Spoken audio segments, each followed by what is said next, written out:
vaqtimni mazmunli o'tkazish uchun ishdan ajralmagan holda mana radio eshitaman, mana knopkaga ulab gaplarni hamma knopkasini deyarli yodlab olganman.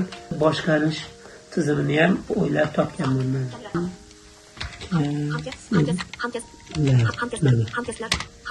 Mana shunday qilib yoziladi klaviaturada. Assalomu alaykum aziz kuzatuvchilar. 2021-yil 15-iyundan men shu kutubxonada ish faoliyatimni boshlaganman. Qariyb 5 yil bo'ldi. 5 yil mobaynida mana shu kitoblar bilan to'ldirishga, kitobxonlarni jalb qilishga harakat qilib kelmoqdaman. 25-yilda axborot texnologiya sohasini tugatganman. Hozirda oliy ma'lumotliman.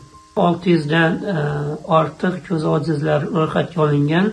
Shunda 350 tasini mana shu kutubxonaga a'zo qilganmiz. Shashka shaxmat o'yinlarimiz bor, keyin eng faol kitobxon, eng faol oilaviy kitobxon va Braille shriftida tez va ifodali o'qish tanlovlarimiz bor.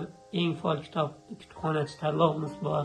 O'shanda ham qatnashib, qariyb 2 yildan beri viloyat bo'yicha 2-o'rinni olib kelyapman tumanlar ichida.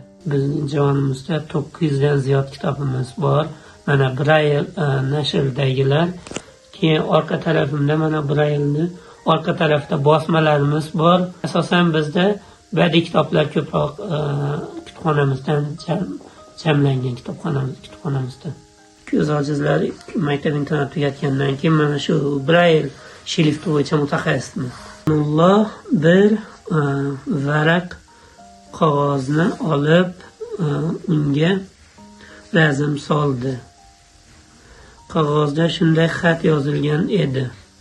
Oilaliman, hozirgi kunda bitta farzandni sevimli dadajonisiman, o'g'lim 5 yoshda, oilaliman, bundan oilam bilan faxrlanaman. Farzandim asosan shifokor bo'lishini xohlardim katta o'zda. Chunki shifokorlar har bir insonga chin qalbdan yordam beradi. Shu 2009-yilgacha xira ko'rish bo'yicha nogironligim bor edi. Qisman ko'rganman. 9-yildan keyin ko'rmay qolganman. Oldin siqilib, keyinchalik hayotga moslashib, hozir Xudoga shukr, o'sha o'zim ko'zim ko'rmasa ham qo'li, oyog'im, miyam ishlayapti. O'shani o'zi katta baxt. Oddiy holat. Mana chiroq o'chib qolishi mumkin. O'shanda xuddi insonlar zulmatga tushganday bo'lib qoladi. Bu zulmatga tushishimiz asosan ko'z ko'rmasa ham qalb ko'zi ko'rsa insonni o'sha zulmatdan ham chiqsa bo'ladi.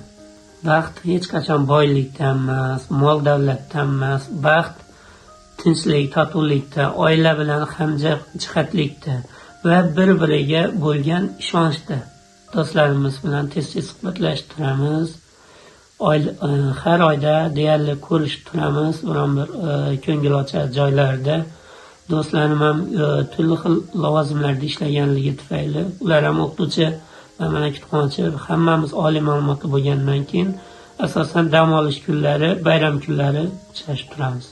Jahonda, O'zbekistonda ro'y berayotgan yangiliklarni zamon bilan hamnafas holda ijtimoiy tarmoqlardan, axborot muassasalaridan, radio, televideniya, hozir internet ommalashgan, internetdan ko'proq gazeta, jurnallardan, kitoblardan o'qib turaman. Ijtimoiy tarmoqda bizda har bir Android sensorli yoki iOS, iPhone telefonlarda shunday gapiruvchi programmalar orqali bemalol ekrandagi narsani o'qib beradi. O'shani eshitish orqali ma'lumotlarni olib turaman.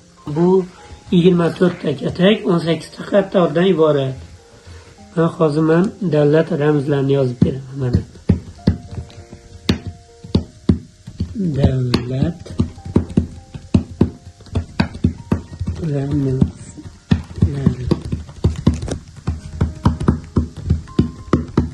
O'ngdan chapga yoziladi. Boshqa masalan mana bosma nimada chapdan o'ngga yoziladi. Bizda o'ngdan chapga yoziladi. Chapdan o'ngga qarab o'qiladi. Mana davlat ramzlar mana shu qo'l bilan o'qiladi. Gelb, bayroq va madhiya. Hobbim ijod qilish. Vatan haqida bitta she'rim bilan yakunlayman. O'zbekistonim, tuprog'ing ko'zimga siray, qarog'ing yuzimga uray, har on xizmatingda yuray, senga fido shirin jonim. vatanim O'zbekistonim. Qarab qolmayman izingga, oyoq bosmayman yuzingga, sodiq bo'lay bir o'zingga, senga fido shirin jonim, vatanim O'zbekistonim.